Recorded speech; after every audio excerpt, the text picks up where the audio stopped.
جو شخص ایک کھجور کی قیمت یا اس کے برابر کوئی چیز صدقہ کرے گا اور وہ حلال کمائی ہوگی، اور اللہ تعالیٰ حلال اور جائز مال ہی قبول کرتا ہے، تو اللہ تعالیٰ اس کے اس پاک صدقے کو اپنے دائیں ہاتھ میں لے گا، پھر اس کو بڑھاتا جائے گا، جس طرح سے تم لوگ اپنے جانوروں کے بچوں کی پرورش کرتے اور بڑھاتے ہو، یہاں تک کہ تھوڑا سا پاک صدقہ پہاڑ کی مانند ہو جائے گا۔ ایک دوسری روایت میں ہے کہ اگر کسی نے ایک لقمہ صدقہ کیا تو وہ احد پہاڑ کے برابر ہو جائے گا۔ حضرت ابن عباس رضی اللہ تعالیٰ عنہ سے مروی ہے کہ رسول مقبول صلی اللہ علیہ وسلم نے فرمایا، صدقہ کرنے سے مال کم نہیں ہوتا، اور جب کوئی بندہ صدقے کا مال سائل کو دینے کے لیے ہاتھ بڑھاتا ہے تو سائل کے ہاتھ میں پہنچنے سے پہلے اللہ کے ہاتھ میں پہنچتا ہے۔ حضرت ابو ہریرہ رضی اللہ تعالیٰ عنہ روایت کرتے ہیں کہ نبی اکرم صلی اللہ علیہ وسلم نے فرمایا، جب عورت اپنے خاوند کی کمائی میں سے اس کی اجازت کے بغیر اس کی اولاد اور اس کے رشتہ داروں اور مہمانوں پر خرچ کرتی ہے تو آدھا ثواب خاوند کو ملتا ہے۔ حضرت ابو ہریرہ رضی اللہ تعالیٰ عنہ بیان کرتے ہیں کہ پیارے نبی صلی اللہ علیہ وسلم کی خدمت میں ایک شخص حاضر ہوا اور اس نے عرض کیا، یا رسول اللہ، کس صدقے کا اجر و ثواب سب سے زیادہ ہے؟ تو آپ صلی اللہ علیہ وسلم نے فرمایا، اس صدقے کا جو تندرستی کی حالت میں اور زندگی کے ایسے دور میں دے جب تجھ پر مال کی ہرس غالب ہو، تجھے محتاجی کا خوف بھی لاحق ہو، اور تو امیری کی خواہش بھی رکھتا ہو، گویا صدقہ دینے میں آخری وقت کا انتظار نہ کرے کہ جب جان حلق میں آ اٹکے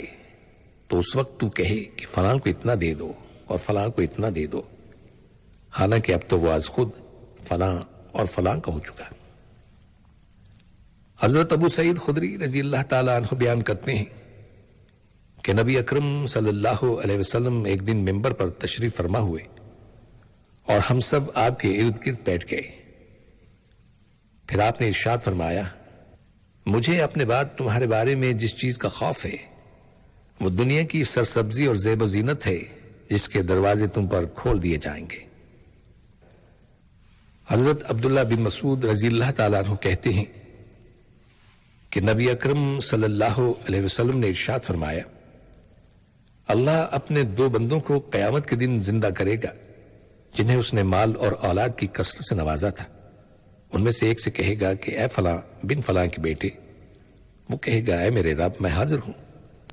تو اللہ اس سے کہے گا، کیا میں نے تجھ کو مال اور اولاد کی کثرت سے نہیں نوازا تھا؟ وہ کہے گا، ہاں میرے رب، تو نے مجھے بہت زیادہ مال اور اولاد سے نوازا تھا۔ اللہ تعالیٰ پوچھے گا، میری نعمتوں کو پا کر تو نے کس طرح کے کام کیے؟ وہ کہے گا، میں نے اپنا سارا مال اپنی اولاد کے لیے چھوڑا تاکہ وہ غربت اور تنگ دستی میں مبتلا نہ ہو۔ اللہ تعالیٰ فرمائے گا، اگر تجھے حقیقت حال کا علم ہوتا تو ہنستا کم اور روتا زیادہ۔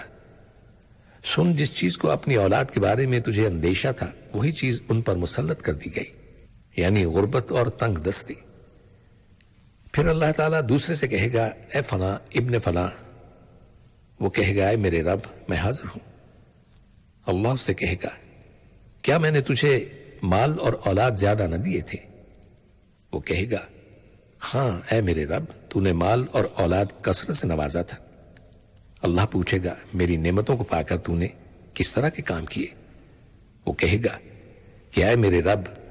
میں نے تیرا بخشا ہوا مال تیری اطاعت میں لگایا، اور اپنی اولاد کے سلسلے میں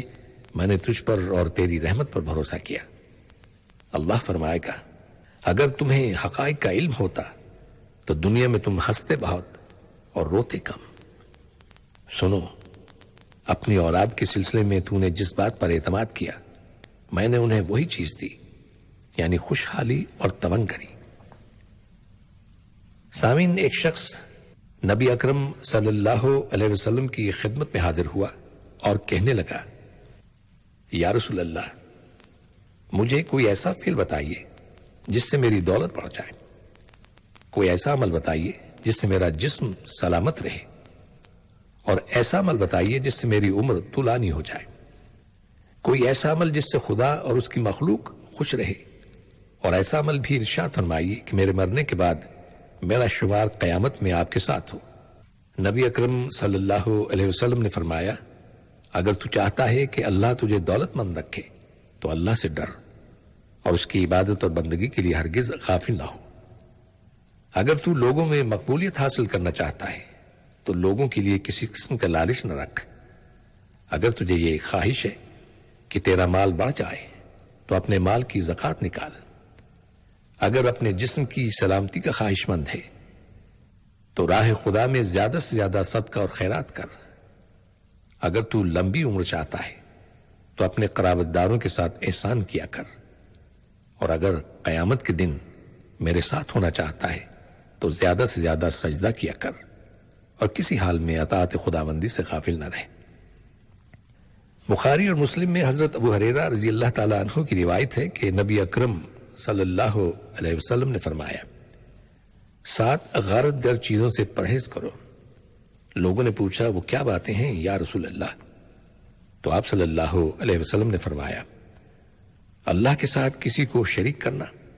جادو کرنا، کسی ایسی جان کو ناحق قتل کرنا جسے اللہ نے حرام کیا ہے، سود کھانا، یتیم کا مال کھانا، جہاد میں دشمن کے مقابلے میں پیٹھ پھیر کر نکلنا، اور بھولی بالی مومن عورتوں پر زنا کی تہمت لگانا۔ نبی صلی اللہ علیہ وسلم نے ان 7 کبیرہ گناہوں کو ان میں شمار کیا جو انسان کی آخرت برباد کر دینے والے ہیں۔ نماز کے بارے میں ارشاد ہے کہ نماز الفت ملائکہ کا وسیلہ ہے، نماز طریقہ انبیاء ہے، نماز قبولیت دعا کا سبب ہے، نماز رضا الہی کا سب سے بڑا فریضہ ہے، نماز تحفہ معراج ہے، نماز کامیابی کا راز ہے، نماز ہی کمال عبودیت ہے، نماز اتحاد و اتفاق اور اخوت و محبت کا پیغام ہے، نماز پیام رحمت اور مغفرت ہے، نماز دین کا ستون ہے، نماز پیام نفعت اور طہارت ہے، نماز ہی تکمیل انسانیت ہے، نماز زندگی کا حاصل اور ہستی کا خلاصہ ہے، نماز ہمارے عز و نیاز اور فطرت کی آواز ہے، نماز جنت کی کنجی ہے، نماز نفس اور شیطان کی ہلاکت کے لیے سب سے بڑا ہتھیار ہے،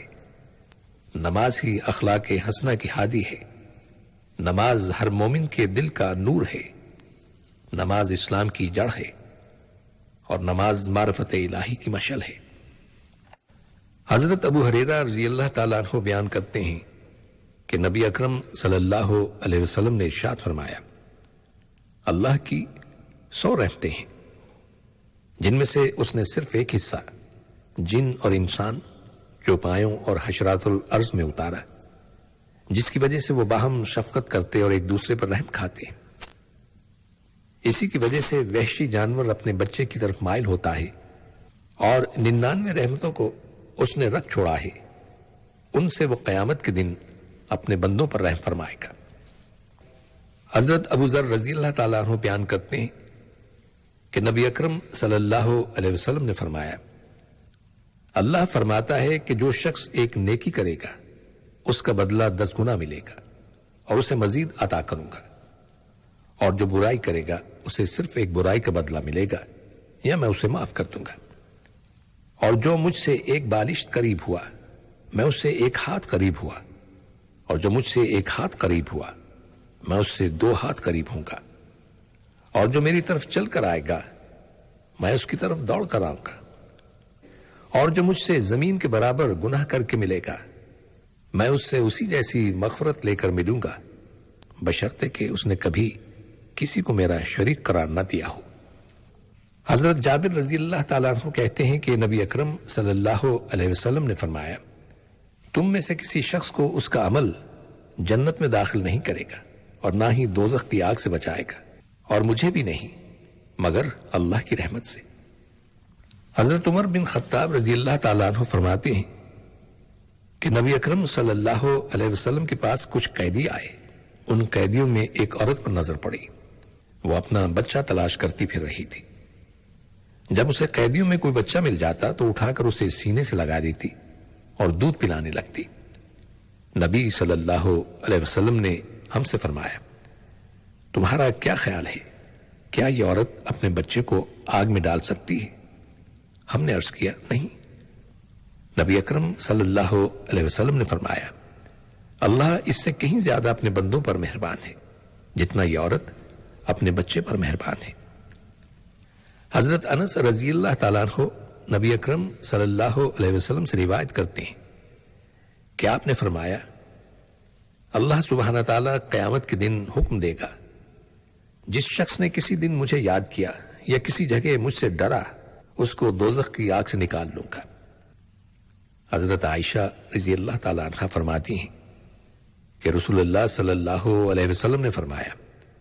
اللہ مہربان ہے اور نرمی اور مہربانی کو پسند کرتا ہے اور نرمی پہ وہ چیز عطا فرماتا ہے جو سختی پر نہیں دیتا اور نہ ہی کسی اور ہی چیز پر عطا فرماتا ہے۔ اللہ تعالیٰ کی ذات عظیم کمالات اور صفات سے مزین ہے، وہ ہر طرح کے عیوب اور خرابیوں سے پاک اور بے عیب ہے، اس کی صفات دائمی اور ازلی ہیں۔ اللہ رب ذوالجلال میں غضب اور جلال والی صفات ہیں اور رحم اور مہربانی والی صفات بھی ہیں، مگر رحم اور مہربانی والی صفات اللہ کی جلال والی صفات پر غلبہ حاصل کر لیتی ہیں، اسی وجہ سے ہر گناہ اور نافرمانی پر اللہ کی طرف سے فوراً پکڑ نہیں ہوتی، ورنہ انسان کی صبح و شام کے حالات کا اگر جائزہ لیا جائے تو یہ بات واضح طور پر سامنے آ جاتی ہے کہ عام طور پر انسان سے برائیاں اور نافرمانیاں ظاہر ہوتی ہیں، مگر اللہ کی صفت رحم اور مہربانی غضب والی صفات پر غلبہ حاصل کر کے جلال اور غضب کو ٹھنڈا کر دیتی ہیں۔ چنانچہ اللہ تبارک تعالیٰ ارشاد فرماتے ہیں اور جب وہ لوگ آپ صلی اللہ علیہ وسلم کے پاس آئیں جو ہماری آیتوں پر ایمان رکھتے ہیں آپ ان کو بشارت سنا دیجئے کہ تم پر سلامتی ہے، تمہارے رب نے رحمت کرنا اپنے ذمے مقرر کر لیا ہے۔ ایک موقع پر حضرت موسیٰ علیہ السلام نے بارگاہ رب العزت میں دعائیہ عرضی پیش کی، اے اللہ اس دنیا میں بھی ہمارے لیے نیکیاں لکھ دیجئے اور آخرت میں بھی ہم کو بھلائی عطا کیجئے، ہم نے تیری طرف چلنے کی راہ پکڑ لی ہے۔ تو اللہ سبحانہ تعالیٰ نے جواب میں ارشاد فرمایا میرا عذاب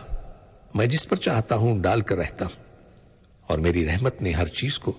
اپنے گھیرے میں لے رکھا ہے۔ ان آیات کے مضمون سے پتہ چلتا ہے کہ اللہ کو جلال اور غصہ آتا ہے، مگر چونکہ اللہ نے رحم اور کرم اور مہربانی کو ہر چیز پر واقع کر رکھا ہے اس لیے عام طور پر غضب اور جلال پر رحم و کرم والی صفات غالب آ جاتی ہیں۔ اور سامعین ان کلمات کے ساتھ ہی ہمارے آج کے پروگرام کا وقت بھی اب ختم ہوتا ہے، اس دعا کے ساتھ کہ اللہ تعالی ہم سب کو صراط مستقیم پر چلنے کی توفیق عطا فرمائے، آمین۔ آئندہ ملاقات تک کے لیے اجازت دیجیے، اللہ حافظ۔